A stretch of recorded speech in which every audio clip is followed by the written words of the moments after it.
So yesterday we were discussing about the basic pathophysiology of angina pectoris. What are the types of angina? Yeah, and based on the pathophysiology, we try to understand what are the drug targets and how they acts upon. And we discussed about one of the major drug class of anti-anginal drug, that is organic nitrates. Now we will continue our discussion and we will focus on the other drugs, particularly two other major classes of drug, calcium channel blockers and beta blockers. And after that, briefly we will see the other drugs, particularly potassium channel openers and other new drugs. And in the last section of this class, we will try to uh, understand the pharmacotherapy of angina. Stable angina, we already have got basic idea regarding how to treat stable angina. We will also try to understand how to treat unstable angina and the treatment of acute myocardial infarction. And also in between we will see what are the rational combination, like if we combine nitrates with calcium channel blocker, will it be rational? And about other combinations also we will see. Let us first start with calcium channel blockers. And what are the different classes of calcium channel blockers that you know? Yes. So basically, we have dihydropyridines and non-dihydropyridines. In this, we have benzodiazepines such as diltiazem, and then phenyl alkyl amines such as verapamil. So these are the three major classes. Apart from those, there are two other classes, but we will focus on these three classes. Dihydropyridines, the examples are amlodipine, nimodipine, nifedipine, nicardipine, felodipine, and there are many others. And benzodiazepines, diltiazem, and phenyl alkyl amine, verapamil. And we will see first how what is the action of calcium on the smooth muscle or vascular smooth muscle, how it affects the heart, and what is the role of calcium channel blocker. And our focus will be on understanding the role of calcium channel blocker in angina, because calcium channel blockers have got other role also, such as it has got a very good role as antihypertensive drugs. So we will not go into that detail, but our focus will be on understanding its role as far as angina pectoris is concerned. Now let us first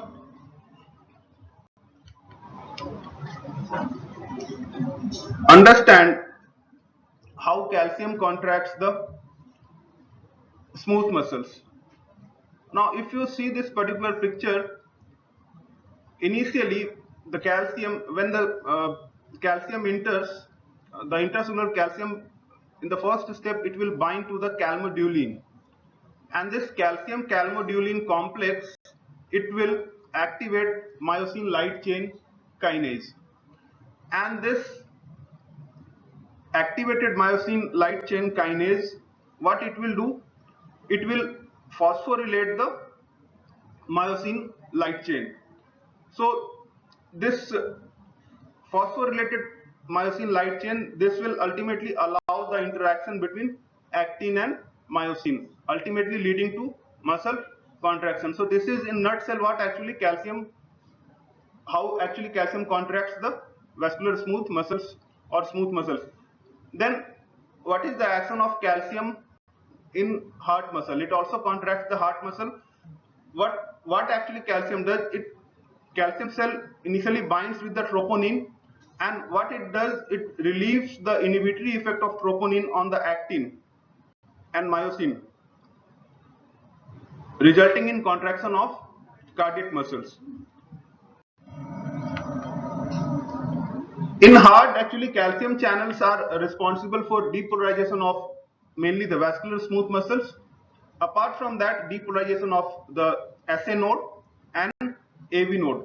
what are the other roles of calcium channel? We will discuss while we are discussing about antiarrhythmic drugs. There we will discuss in detail what is the role of calcium channel in arrhythmia, or what is the role of other channels in arrhythmia.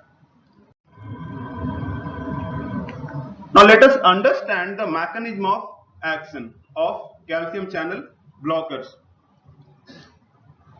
You must be knowing about different types of calcium channels. No, yes.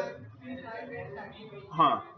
Now these calcium channel blockers, mainly they block these voltage sensitive calcium channel, particularly mainly the L type, and they have got almost negligible effect or no effect on the other types of calcium channels, such as receptor operated channel or other channels.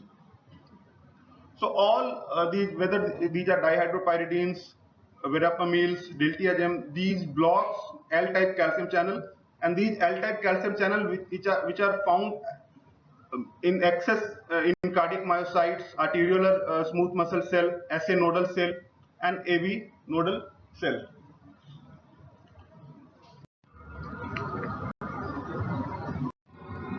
So what actually calcium channel blocker does? What happens during ischemia? The calcium influx is increased. Now, if calcium influx is increased during ischemia, and if you give calcium channel blockers, what the calcium channel blocker will does? Calcium channel blocker will protect the tissue by inhibiting the entry of calcium into the cardiac cells and into the smooth muscle cells of either the coronary or the systemic arterial beds. So ultimate result of this inhibition of entry of calcium will be the decreased smooth muscle tone and also the decreased vascular resistance. So ultimately afterload will be decreased. So all the calcium channel blockers, mainly they are arteriodilators.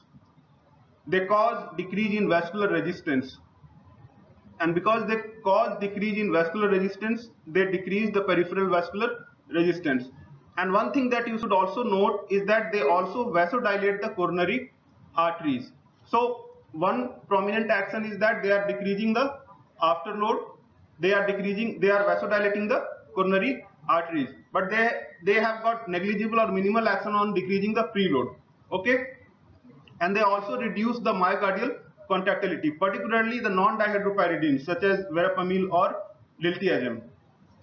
So they have got negative inotropic action. So overall action that we are discussing yesterday, that in angina pectoris the supply demand ratio is impaired. So it is increasing the supply by vasodilating the coronary arteries, and it is decreasing the demand by decreasing the afterload and by decreasing the contractility. So this is what actually calcium channel blocker does. This figure we had already discussed. It basically summarizes the entire action of calcium channel blocker. So calcium channel blocker, they basically block the voltage sensitive L type of calcium channel, ultimately preventing the entry of calcium into the cells, and there will not be any excitation contraction coupling in the heart and also in the vascular smooth muscle. So the end result will be relaxation of vascular smooth muscle, ultimately leading to decrease in peripheral vascular resistance and decrease in afterload. And also some calcium channel blockers, particularly they decreases the myocardial contractility and also decreases the cardiac work.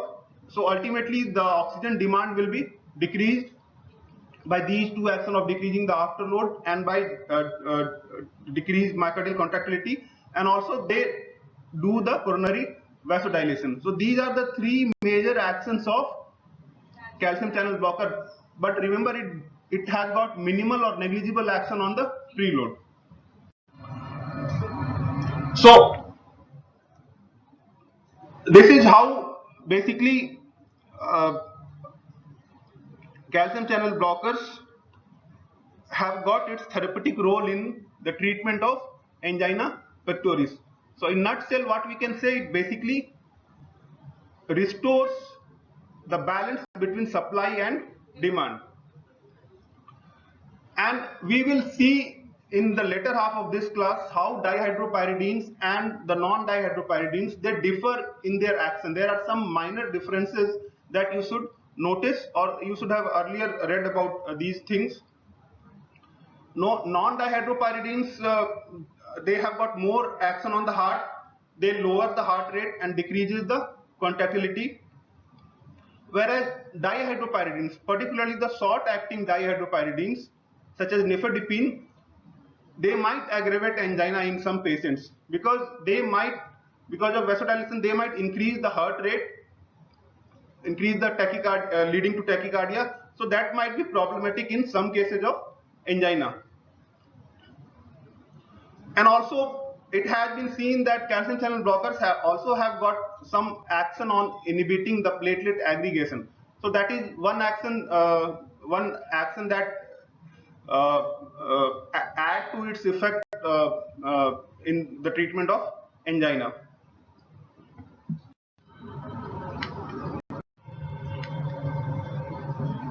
Now, I was telling you about the difference between dihydropyridines and non-dihydropyridines, such as verapamil and diltiazem.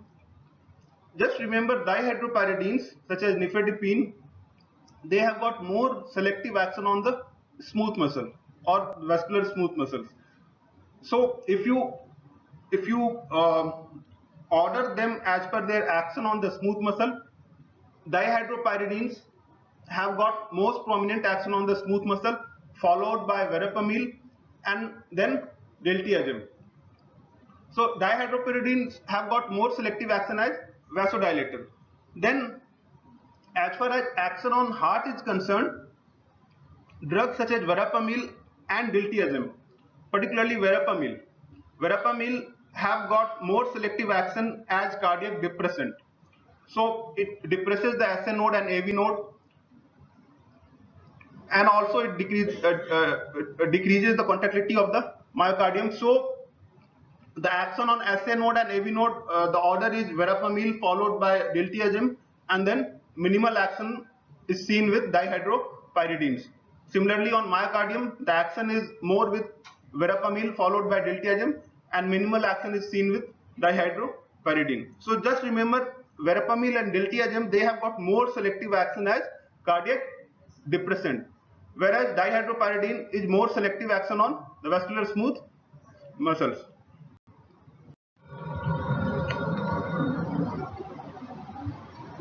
So the same thing that we have just now discussed, dihydropyridines have got most marked smooth muscle relaxant action and vasodilator action, and in this context, verapamil or diltiazem have got somewhat weaker action.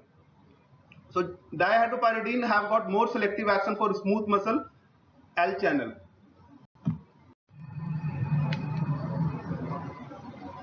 And because we were discussing earlier that calcium channel blockers decreases the afterload. Why it decreases the afterload?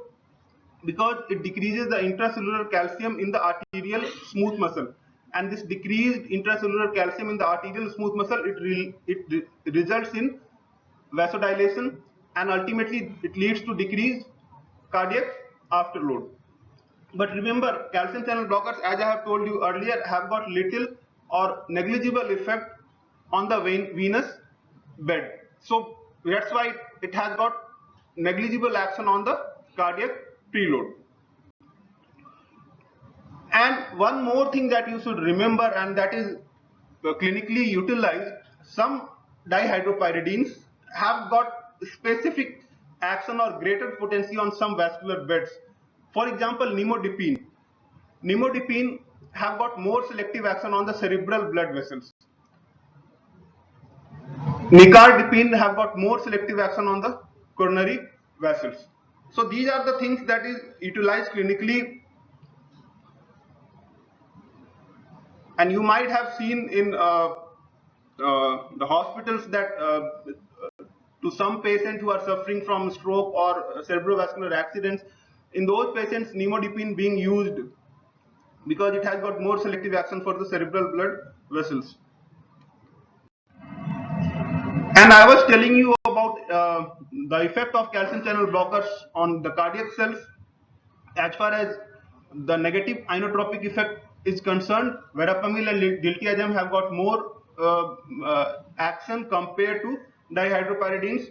Dihydropyridines have got modest negative inotropic effect, and as far as negative chronotropic and bromotropic effect is concerned, again verapamil and diltiazem have got more specific action. They depresses the SA node and AV node. Dihydropyridines have got minimal direct action on SA node and AV node. But remember, short-acting dihydropyridines such as nifedipine can lead to reflex tachycardia, but that is in consequence to excessive vasodilation. Okay.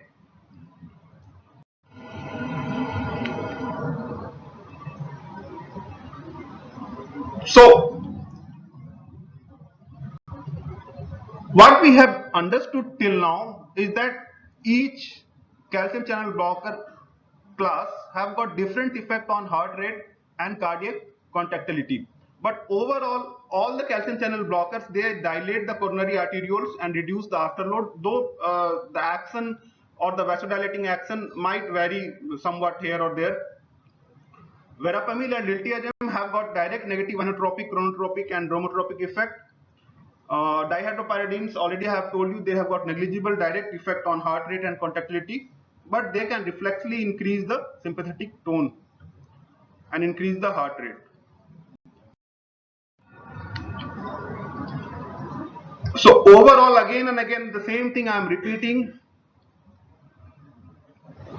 This slide basically summarizes the whole action of calcium channel blocker with respect to angina pectoris. And what calcium channel blocker is doing, they are basically decreasing the oxygen demand and increasing the oxygen supply. And how they are increasing the oxygen supply? Coronary vasodilation. Coronary dilation, through that they are leading to increased myocardial oxygen supply. And how they are decreasing the myocardial oxygen demand? Decrease in afterload. Very good. And also for drugs such as verapamil and diltiazem, they have got negative inotropic effect, negative chronotropic effect, that also decreases the cardiac work and ultimately decreases the myocardial oxygen demand. So yesterday I was telling you about types of angina. One type of angina that I told you was variant angina. In variant angina, will you use calcium channel blockers? Yes, calcium channel blocker can be used because they will reduce the arterial spasm, they will do the coronary vasodilation.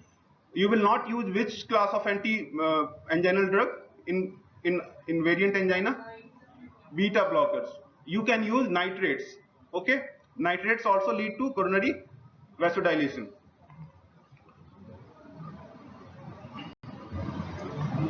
So it can be used in stable angina, it can be used in unstable angina, it can also be used in variant angina.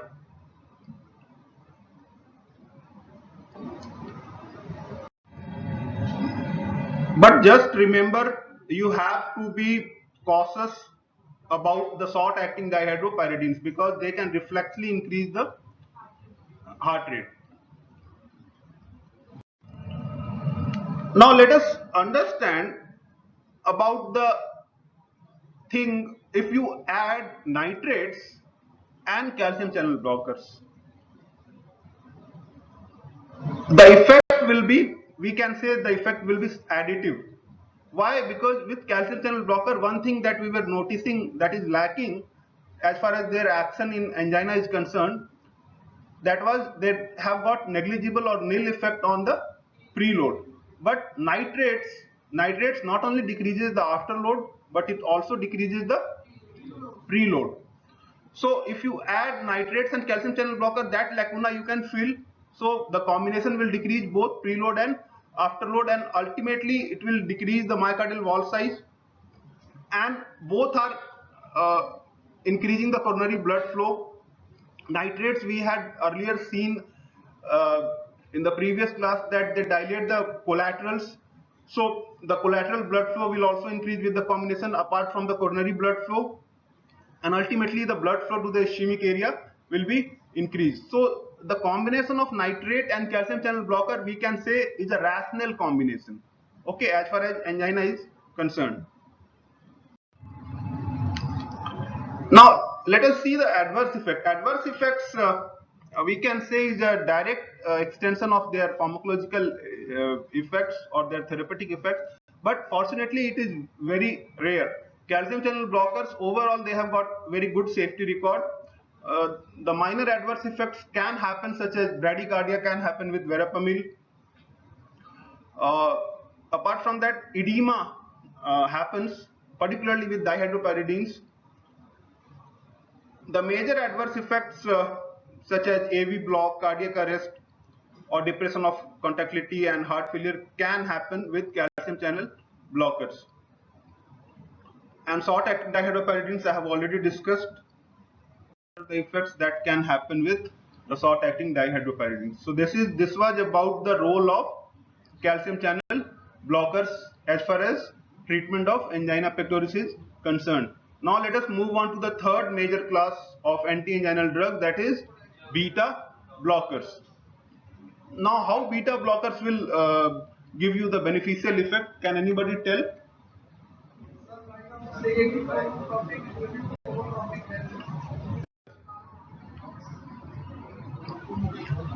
They do not have any coronary vasodilating action, in contrast to nitrates or calcium channel blocker. In spite of that, they are being used because we had seen there are two aspects: either you decrease the oxygen demand or you increase the oxygen supply. Beta blockers, they increase the oxygen supply also because uh, they increase the time that the heart spent in the diastole. Will spend more time in diastole, so it will ultimately improve the myocardial perfusion by slowing the heart rate. Apart from that, beta blockers, as we have seen that it reduces the myocardial oxygen demand by reducing the myocardial contraction and the heart rate. So ultimately it will reduce the cardiac output and also reduces the afterload. So because of all these aspects, it is a very important component of the treatment of angina pectoris. But one thing that you should remember, I have already told you, it cannot be used in the treatment of variant angina because it do not have got any coronary vasodilating action.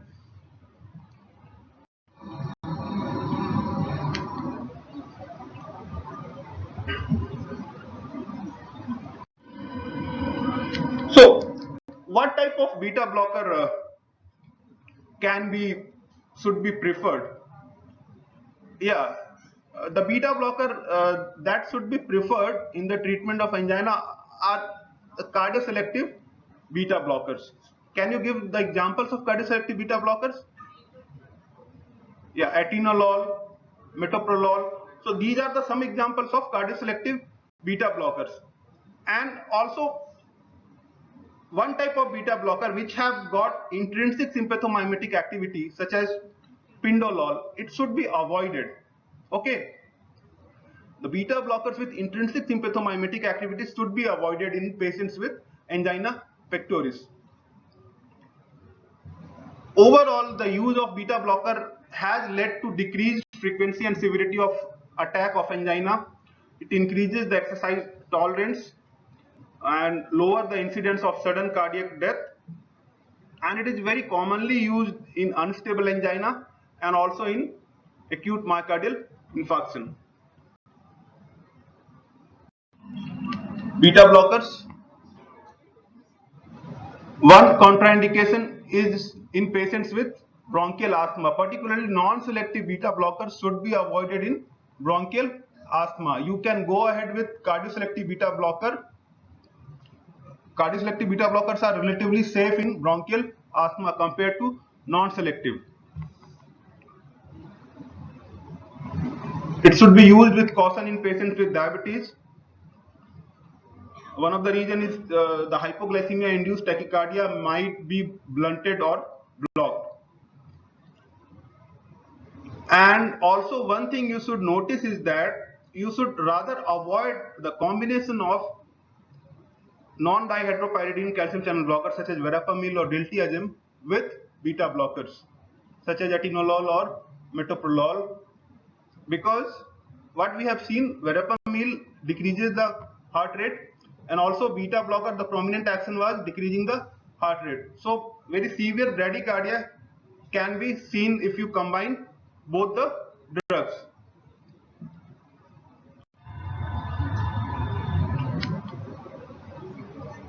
Now one question arises, we just now we saw that beta blockers with non-dihydropyridines calcium channel blockers should be avoided. Now the next question is, can we combine nitrates with beta blocker in angina?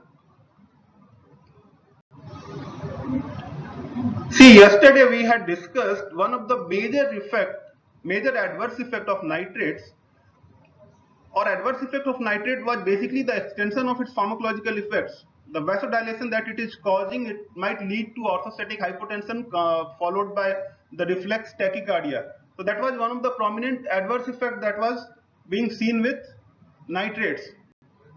So beta blocker, if you add beta blockers with nitrates, beta blocker will help you in preventing the reflex tachycardia and increased contractility produced by the nitrate induced hypotension. And other thing is that nitrates have got coronary vasodilating action. So that action will help, because beta blocker per se don't have any coronary vasodilating action. So overall we can see beta blockers and nitrates, they can improve the demand supply ratio by their different mechanism of action, and they ultimately increase the subendocardial blood flow by the different mechanism. So we have discussed three major classes of anti-anginal drugs: nitrates, calcium channel blockers, and beta blockers. Now we will see the other classes in brief. So potassium channel opener is one of the drug class that is used. Earlier we had potassium channel openers such as minoxidil, but nowadays minoxidil is not used for angina. We have newer potassium channel opener such as nicorandil that is being used in the treatment of angina. And as far as potassium channel openers are concerned, they have got dual mechanism of action. First is that they activate the ATP sensitive potassium channel. They open the ATP sensitive potassium channel, leading to hyperpolarization of the vascular smooth muscle, and this hyperpolarization of the vascular smooth muscle ultimately relaxes the smooth muscle.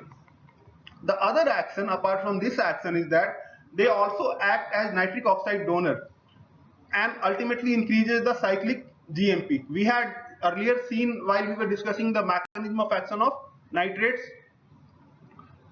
nitrates were also ultimately increasing the cyclic GMP. So this increased cyclic GMP will ultimately leads to arteriovenous relaxation.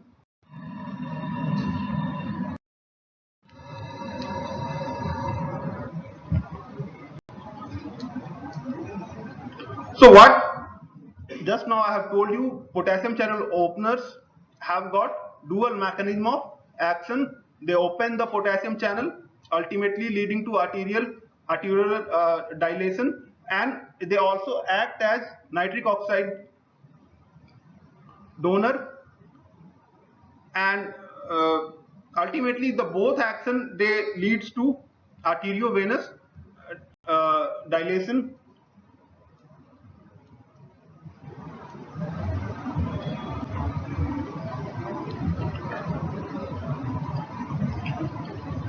So on vascular smooth muscle, it leads to vasodilation because of the hyperpolarization, because of opening of potassium channel, and on the cardiomyocyte, because of the potassium channel opening, it leads to decreased cardiac work.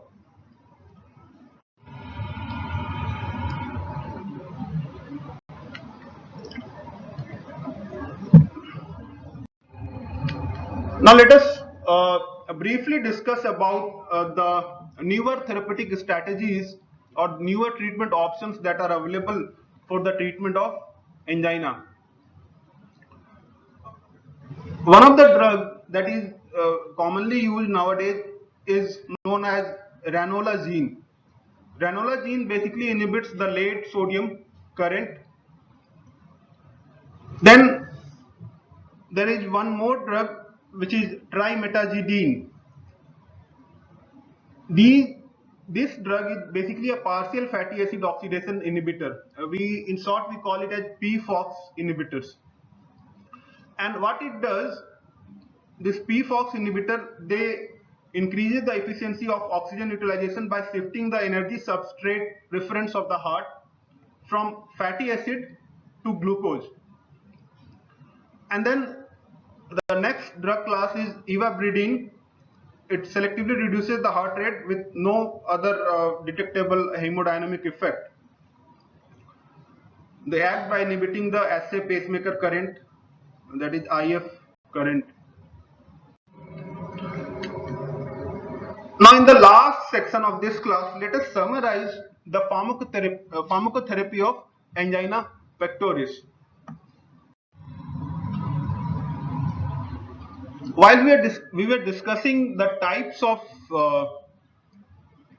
angina pectoris or the reason for angina pectoris, we had seen that one of the major reason is atherosclerosis, and these atherosclerotic heart diseases basically are also known as coronary heart disease or ischemic heart disease. And these coronary artery heart disease are then subclassified as either stable angina and as acute coronary syndrome. In acute coronary syndrome, we have unstable angina and then we have acute myocardial infarction. And acute myocardial infarction can further be subclassified into the ST elevated or non-ST elevated myocardial infarction that we will not discuss. So for the treatment of acute attack of stable angina pectoris, what drug you will give?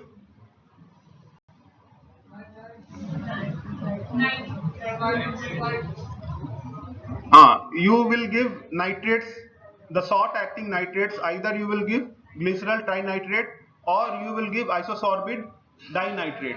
Okay, there is no role of isosorbide mononitrate in the treatment of acute attack of angina. So this glycerol trinitrate is the drug of choice as far as the acute attack of angina is concerned, and it should be taken through the sublingual route. And if the patient do not get relief, because mostly the patient will get relief within 1 to 3 minutes. Okay, if the patient do not get relief, then one more tablet can be given at 5-minute interval, and then one more tablet can be repeated, but do not give more than 3 tablets at 5-minute interval. And you should tell the patient to discard the remnant tablet soon to avoid the adverse effects such as hypotension. Then for chronic prophylaxis, what drug can be given for chronic prophylaxis? Isosorbide mononitrate. Isosorbide dinitrate can also be given. There are long-acting analogs of the isosorbide dinitrate.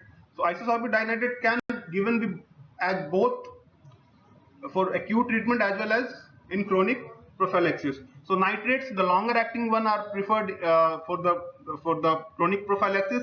So it is better to start with monotherapy, and if patient do not respond, you can go on adding one drug and then another drug. So all 3 drugs can be given when you are not getting satisfactory result with the combination of therapy, but it is better to go by step, start with the monotherapy, then go with the dual combination, and then go for all the three combination.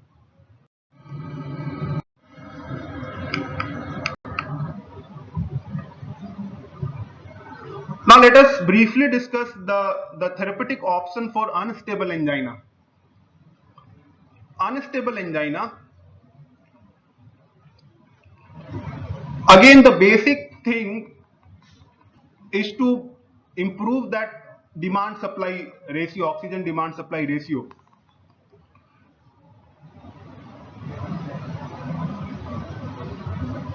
And in unstable angina, one thing that we had told you yesterday, if you compare, it is called as pre-infarction angina. In unstable angina, there is in acute myocardial infarction there is total occlusion, whereas in unstable angina there is not a total occlusion, but it might get converted into acute myocardial infarction.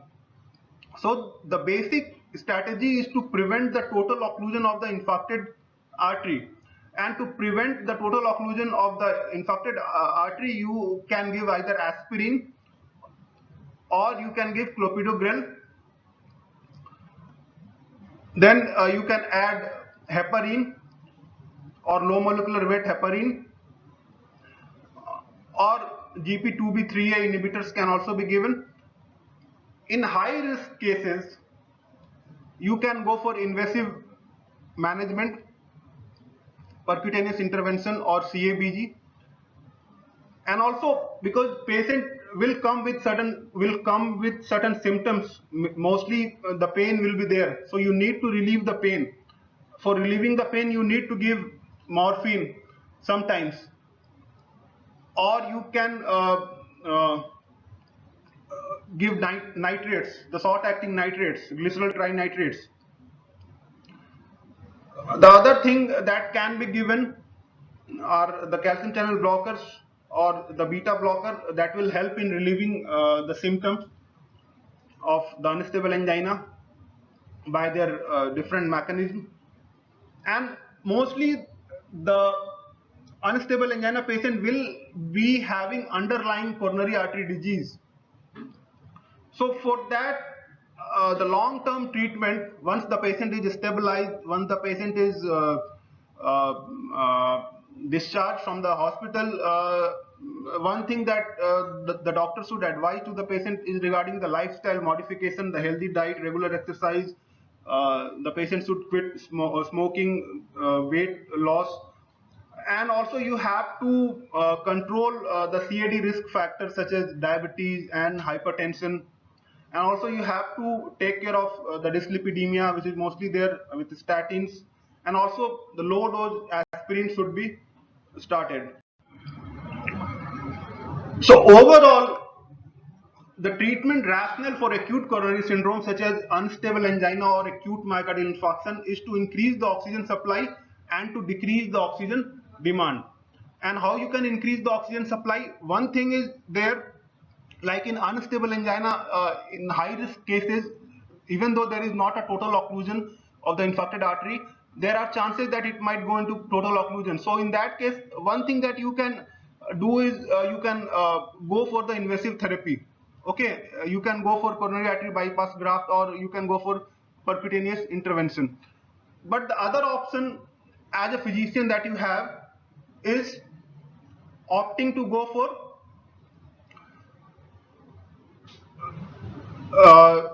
the streptokinase like drug, or urokinase, which will break the thrombi using the thrombolytic action that it has got. Or you can prevent the thrombus formation by using the antiplatelet drugs such as aspirin or clopidogrel, and you can prevent the thrombus extension and thromboembolism by anticoagulant such as low molecular weight heparins. And so all these actions will increase the oxygen supply, and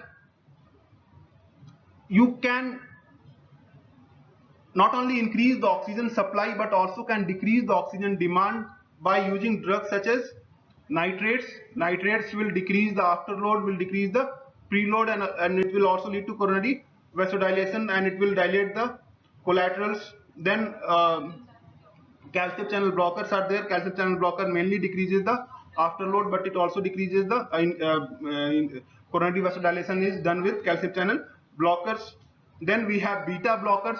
Beta blockers mainly decreases the heart rate and myocardial contraction. So these drugs, the combination of these drugs are very useful as far as treatment of the acute coronary syndrome is concerned. And if you have this particular picture in mind, that how to improve the oxygen supply and how to decrease the oxygen demand, you can easily write the management of acute coronary syndrome, whether it is unstable angina or acute myocardial infarction. In acute myocardial infarction, again the treatment protocol will follow the same pattern. You have to, like, patient will complain of pain, chest pain, so for that you have to give morphine. Then if uh, you have to break the thrombi, you should use thrombolytic agents such as streptokinase. uh, you can relieve the thrombus formation by using the antiplatelet drugs. You can use low molecular weight heparin to prevent the thrombus extension or to prevent the thromboembolism. You can relieve the vasospasm by calcium channel blockers, or in high risk cases wherein saving the life of patient is very important, you can go for the invasive therapy. And for then the other treatment modalities should also be started, such as statins.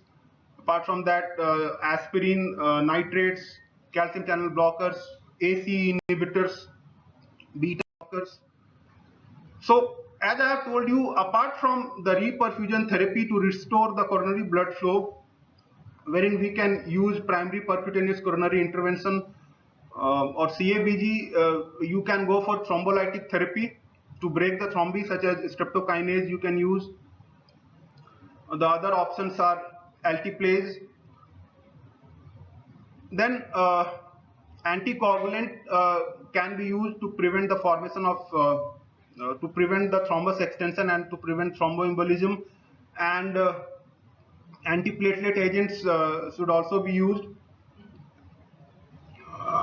The overall infarct size will be reduced by using antiplatelet agents. And importantly, analgesia should be given, either intravenous morphine or pethidine for the relief of pain. ACE inhibitors, statins. So these treatments have got a very important role in the treatment of acute myocardial infarction. So with this, we have completed